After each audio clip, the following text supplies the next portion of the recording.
Netanyahu on his first ever visit to India. Yedidi Hayakar Baruchim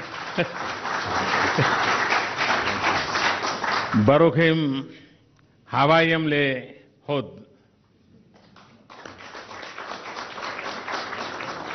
My good friend, welcome to India.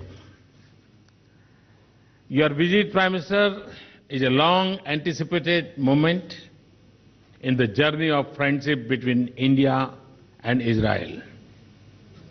Your visit is also a fitting climax to the commemoration of 25th year of diplomatic relations between India and Israel. As our first honored guest in 2018, your visit marks a special beginning to our New Year calendar. It comes at an especially auspicious time as people all over India are rejoicing the arrival of spring, renewal hope and harvest. The festivals of Lohri, Bihu, Makar Sankranti and Pongal celebrate the splendor of India's diversity and unity. Friends, last year in July, I carried the greetings and friendship of 1.25 billion Indians during my momentous journey to Israel. In return, I was overwhelmed by the generous affection and warmth of the Israeli people led by my friend Bibi. In that visit, Prime Minister Netanyahu and I promised each other and our people to build a strategic partnership of hope and trust and progress, of diverse and cutting-edge cooperation, and of joint endeavors and shared successes. Such a promise flows as much from the natural affinity and friendship that have linked us for centuries, and it does from the compelling win-win case for engagement in almost all spheres. And it is a measure of our shared ambition and commitment that 6 short months after that visit, your extraordinary visit is taking place to India. Today and yesterday, Prime Minister Netanyahu and I reviewed the progress in our relations and renewed our conversation on the possibilities and opportunities that beckon us and need to be seized. Our discussions were wide-ranging and intensive. They were marked by the desire to do more. Prime Minister, I have a reputation of being impatient in getting results. If I may let out an open secret, I know that so are you. Last year in Tel Aviv, you had expressed the intent to cut down bureaucratic red tape with a machete and forge ahead with speed. Prime Minister, I am happy to tell you that in India, we are well on our way to just that.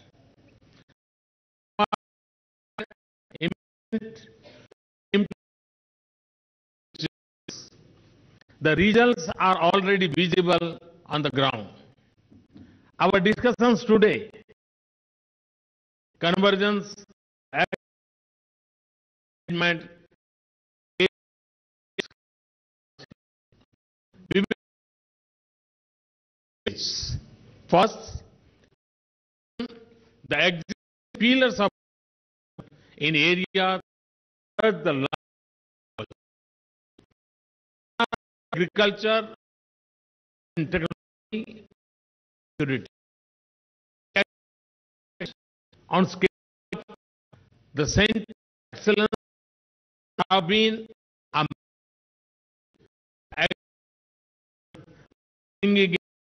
Israeli technology. Invited Israeli to take the liberalized FDI regime to make India. Second, India's cooperation, security, films and startups. You will find this reflected in the agreements that we are just exchanged. Several of these areas are indicative of our desire to diversify and broad-based engagement. And third, we are committed to facilitate the flow of people and ideas between our geographies. It requires policy, facilitation, infrastructure and connectivity links, and fostering constituency of support beyond government. We are working with Israel to make it easier for our people to work and visit each other's countries, including for longer work durations. To bring people closer on both sides, an Indian Cultural Center will soon open in Israel.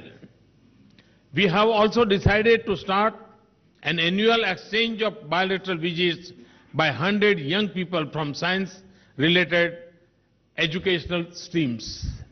Friends, thriving to wage trade and investment is an integral part of our vision for a strong partnership. Prime Minister Netanyahu and I agreed on the need to do more in this direction. After the meeting in Tel Aviv last year, we will interact for the second time with our CEOs under the bilateral forum. I welcome the large business component that Prime Minister Netanyahu has brought along with him. Prime Minister Netanyahu and I also exchange perspectives on the regional and global situation. We reviewed our cooperation as a factor for stability and peace in our region and the world. Friends, yesterday, as its first stop after touching Indian soil, Prime Minister Netanyahu joined me at the renamed Teen Murti Haifa Chowk to pay homage to the memory of the brave Indian soldiers who laid down their lives a century ago in the Battle of Haifa in Israel. We are both countries that have never forgotten our history and our heroes. And we deeply appreciate this gesture by Prime Minister Netanyahu. As we look to the future of this exciting partnership with Israel, I am filled with hope and optimism. In Prime Minister Netanyahu, I have a counterpart who is equally committed to taking the India-Israel relationship to soaring new heights. Finally, I am delighted to have the chance to be with you, Prime Minister, in my home, and yourself, Excellency, in my home state, Gujarat, day after. There we will have another opportunity to see the fulfillment of the promise which our mutual cooperation holds in diverse areas such as agriculture, technology and innovation. I wish Prime Minister Netanyahu and Mrs. Netanyahu and the delegation a memorable stay in India. Thank you. Thank you very much. Toda Rabba.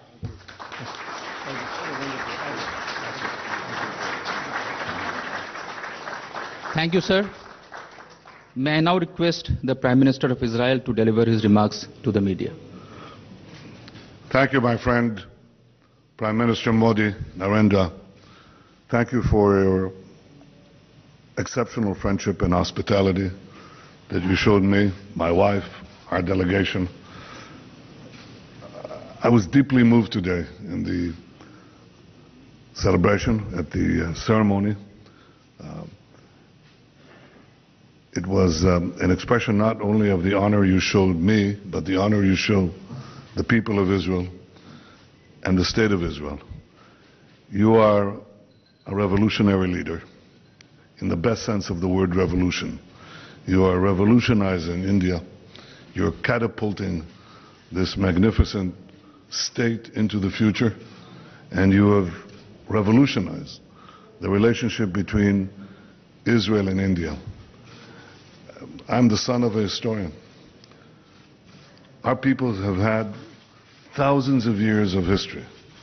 India and Israel are two of the most ancient civilizations on earth, and yet it is an amazing fact that until you visited Israel, no leader of India in 3,000 years of our own sovereign existence and our history has visited Israel. You are the first leader of a state, of an Indian state, to do this.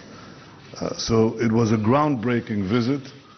It excited the imaginations of all Israelis, and of course of the many Israelis of Indian descent, of origin, who came and were, how shall I say this?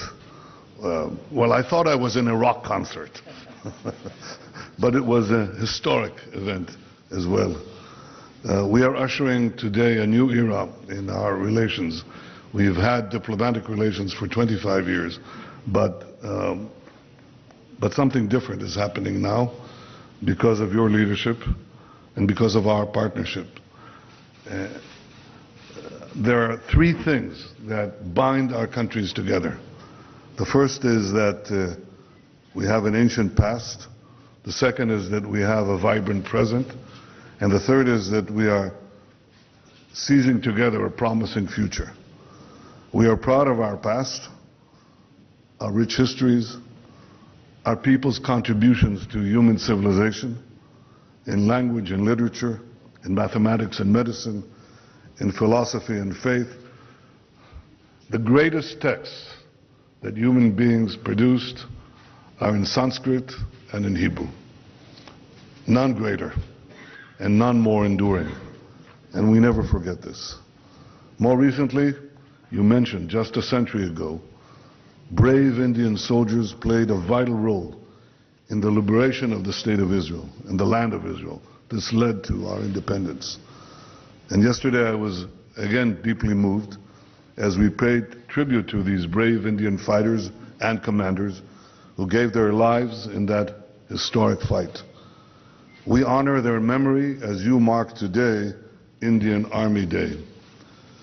We are proud of our present, of our resilient democracies.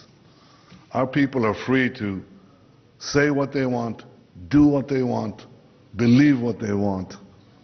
And these values and our diversity are not a source of our weakness, but the source of our strength. Evidence of this abounds in India, where you hear a symphony of dozens of languages and dialects, and where Jews, and you mentioned this yesterday, Prime Minister, you mentioned the fact that makes India stand out in the community of nations, because over 2,000 years, the Jews of India have never experienced anti-Semitism as our people experience in so many other lands.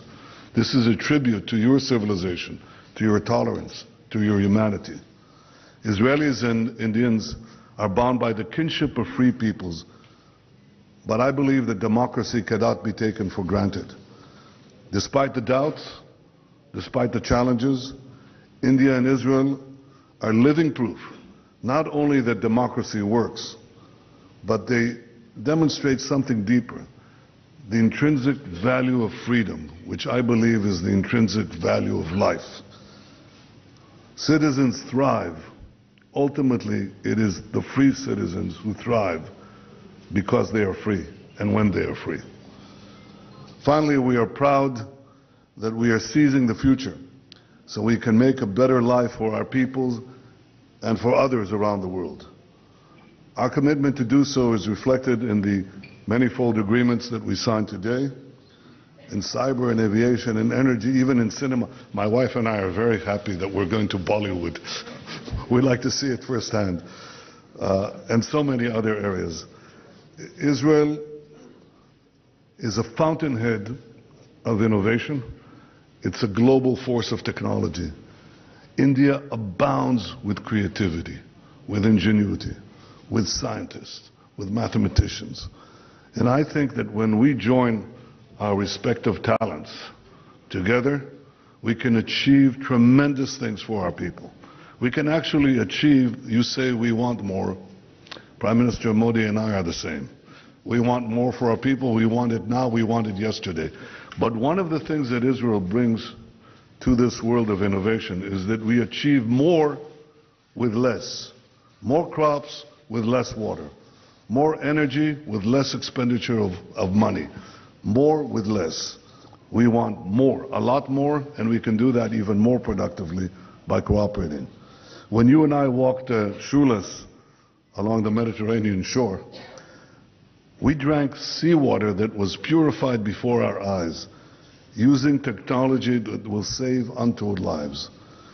India and Israel are working together to provide clean water, to increase crop yields, to keep our people safe from terrorism and other challenges to the future we both seek. You mentioned the areas, agriculture, where I presented to Prime Minister Modi an idea of revolutionizing Indian agriculture as we're revolutionizing Israeli agriculture. Precision agriculture that goes down to the individual plant. Some plants need more water, some less. We can see it today with big data, with drones, with other instruments of technology to make farmers produce much more crops with less. We're talking about cooperation in science and technology in every field, and we're talking about cooperation in defense so that our people are always safe and always secure. Indians and Israelis know too well the pain of terrorist attacks. We remember the horrific savagery in Mumbai. We grit our teeth. We fight back. We never give in. My friend, last night, you again showed us your tremendous hospitality.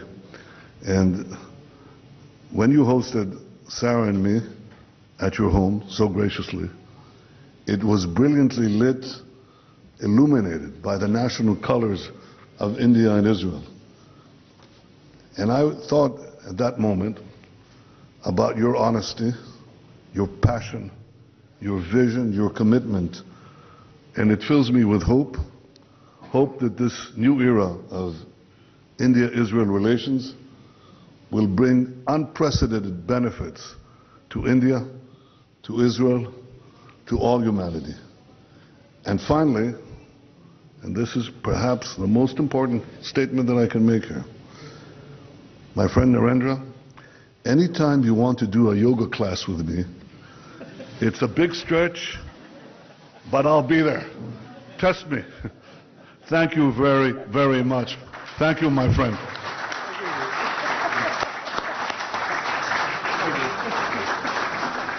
Thank you, Excellency, for your statement. This concludes the press event. Thank you all for joining.